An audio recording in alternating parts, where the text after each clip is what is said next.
So, ito na nga, nilamas-lamas ko. Nilagyan ko na yan ng paminta. Kaya nilalamas ko na. Yan, lamas-lamas lang. Katulad ng paglalamas ng fung-fung sa'yo. Pagkatapos kong lamasin yan, isusunod ko na dyan yung asin.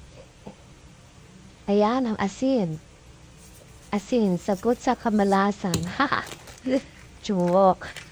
Sige, lamas pa uli. And then, nilagay ko na siya sa harina. Yan. Ilublog mo para mawala ang sakit. Tapos may ilublog sa harina. Ilublog mo naman sa itlog. Ayan. Ilamas-lamas mo sa itlog. Pagkatapos mo ilamas sa itlog, ibalik mo uli. Tuon sa harina. Yan, ganyan. Ganyan. Tapos, ibalik mo uli sa itlog. Halamas mo uli sa itlog. Ayun. Pagkatapos mailamas sa itlog, ilalagay mo na doon sa breading mix. Yan. Breadcrumbs. Ilamas-lamas mo uli. Ganyan lang. Pagkatapos nun, ilalagay mo na sa kumukulong mantika. Ipiprito na natin yan. Yan, ganyan. Huwag masyadong dikit-dikit.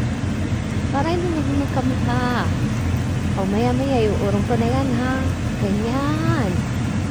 Ganyan ang pagluluto na, fry. Siyempre, ayos ko muna yan. Kalong mo nang medyo luto-luto na yung likod.